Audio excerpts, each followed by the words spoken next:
Hello everyone, welcome back to my new vlog.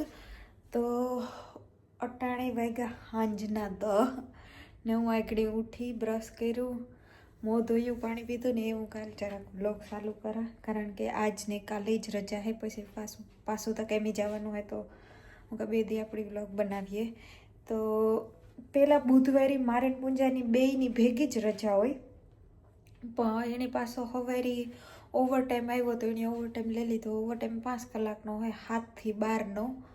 તો પછી મારે આજ સવારે, કાલે હું નાઇટમાં ગઈ હતી, મારે સવારે આવીને ખાવાનું ને બધું બનાવવું પડ્યું, ટિફિન ને તેમ કરવું પડ્યું. મારે મોડું થઈ ગયું, 1-1:30 વાગે ગયો તો બપોરે. પછી અટાણે સેટ ઉઠી હું તો એ આગળ 10 વાગે, 1 વાગે તો આવતો રહે, 12 વાગે એની રજા પડી જાય તો 1 વાગે એવી, 1-1:30 વાગે ઘેર પૂગી આવી ને. નકર અમે પેલા એક મસ્ત પ્લાન બનાવ્યું હતું આજ, પણ એ બધું કેન્સલ થઈ ગયું.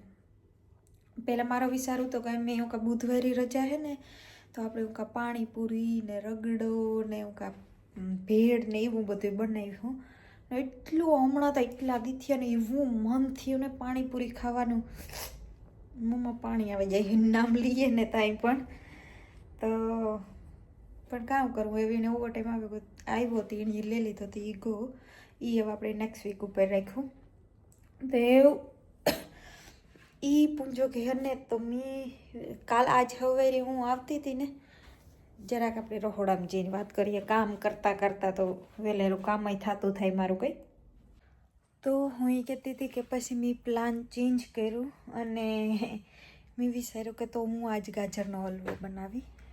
એક હું બનાવ્યો તો, એક ફેર ઇન્ડિયાએ બનાવ્યો તો મેં, પણ એ ખબર નહીં એમાં દૂધ નાખાતી દૂધ ફાટે જાય ને એટલે ફોદા જેવું, ખબર હોય કણકી કણકી જેવું થઈ જાય, તે મજા ન આવે ને ભાવે નહીં.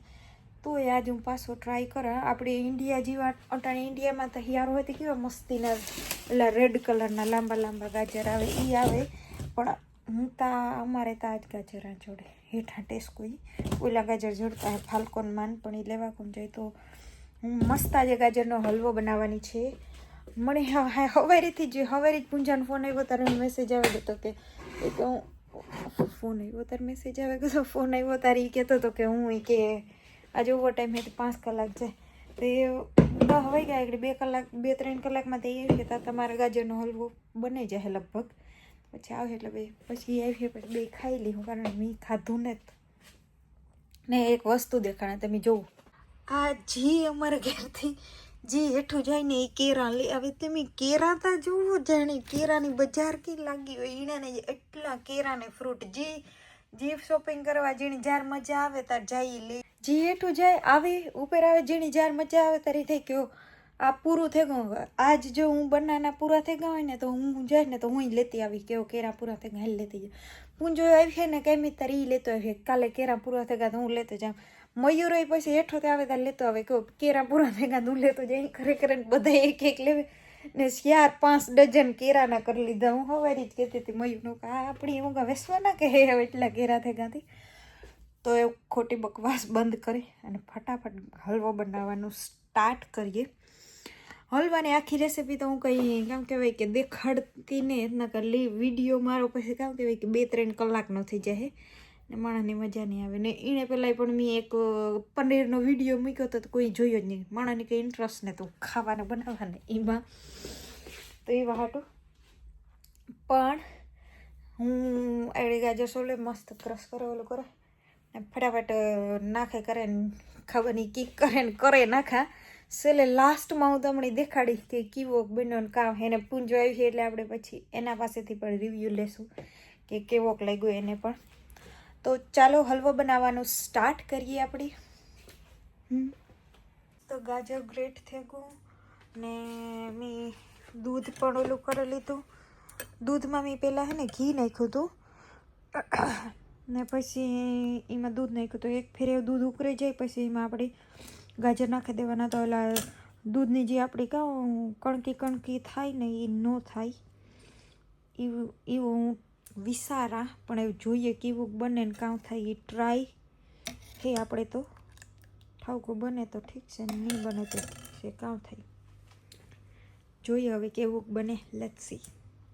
તો મસ્ત કાજુ બદામ આખા મોરે અને એને એવું ઘીમાં થોડીક વાર ફ્રાય કરવાના, થોડા બ્રાઉન જેવા થઈ જાય ત્યાં સુધી, પછી નાખીએ તો એનો ટેસ્ટ મસ્ત આવે.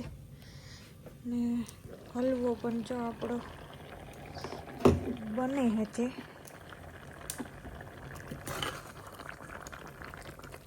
હજી આમાં ખાંડ નાખવાની બાકી છે કે આ દૂધ જે થોડુંક છે ને એ બરાઈ જાય ને પછી થોડીક ખાંડ નાખા તો મસ્ત લાગે. ફાઇનલી એટલી કલાકની મહેનત મારી વેસ્ટ નેત ગઈ ને એટલી કલાક પછી મારો ફાઇનલી ગાજરનો હલવો બની ગયો. હું તમને દેખાડા મસ્ત, કેટલો મસ્ત બન્યો. ને આજુ પર ટ્રીક પણ કામ કરે ગઈ મારી કે પહેલાં કુકરમાં ઘી નાખવાનું, પછી એમાં દૂધ નાખવાનું, ને દૂધ ઉકાળે ને પછી એમાં આપણી જે ગ્રેટ કરેલું એ ગાજર નાખવાનું, તો ને પછી એને 1-2 સીટી કરી નાખવાની એટલે ગાજર મસ્ત સળી જાય. ને પછી જે નોર્મલ જે કરવાનું હોય એ બધું કરી લેવાનું. તો મસ્ત ગાજરનો હલવો બને ગયો. ને એવું પૂંજો આવે તો એની વાટ જોવા, તો એને ફટાફટ ટેસ્ટ કરાવવા ને પૂછા કે કેવોક લાગ્યો. મેં હજી બનાવી લીધો, મેં બધું ક્લીન આ તે બધું કરી લીધું, પણ મેં હજી 1 ચમચી પણ શાખીને જ. તો આપણે જોઈએ કેવોક બન્યો. મને તો જોઈને જ મોંમાં પાણી આવે, બહુ મસ્ત બન્યો. ફાઇનલી મને આવડે ગયું. આવડતો તો ખરી જ, પણ દૂધમાં જે ઓલા કામ કહેવાય કે ફાટી જાય ને આપણી, એટલે આજુ ફેરે ફાટ્યું ને મસ્ત થઈ ગયું. તો તમે બધાય પણ ઘરે ટ્રાય કરજો એકવાર. ચાલો, પૂંજો આવે ગયો કાયમીથી એવું ને આવ્યા ભેગો જેની જેકેટ મેં ઉતારવાને જ દીધું. મેં કીધું ઝટ ગાજરનો હલવો શાખ, તું ઝટ ગાજરનો હલવો શાખ. આવો તો કઈ હાવ ત્રાસ તો ન હોય. પીગો હજી તો બૂટ મેં ઉતાર્યા, મોજા તો ઉતાર્યા ને જેકેટ ઉતારવા દીધું. ના કે પેલા એક જ કામ કરવાનું, ડબરો ખોલો, હલવો લ્યો, ખાઓ, ટેસ્ટ કરો કેવો બન્યો. કેવો બન્યો કે ના મસ્ત જ બન્યો, પણ આપણે ખબર ને ગમે એવું મસ્ત બન્યું, ગમે આપણે કહીએ ને ના કીકતા અહીંયા ખામી કે નહીં, કીકતા ખામી એ તો બાયું પૈસા જ રાખી ખાઈલા રાખે. પણ ના બહુ ફાઇન બન્યો, બહુ મસ્ત બન્યો ને. મજા બહુ મસ્ત હોય. પેલા તરલ પાછા ઘીમાં ફ્રાય સ્વાદ કરો, આખો ટેસ્ટ આખો મસ્ત જોરદાર.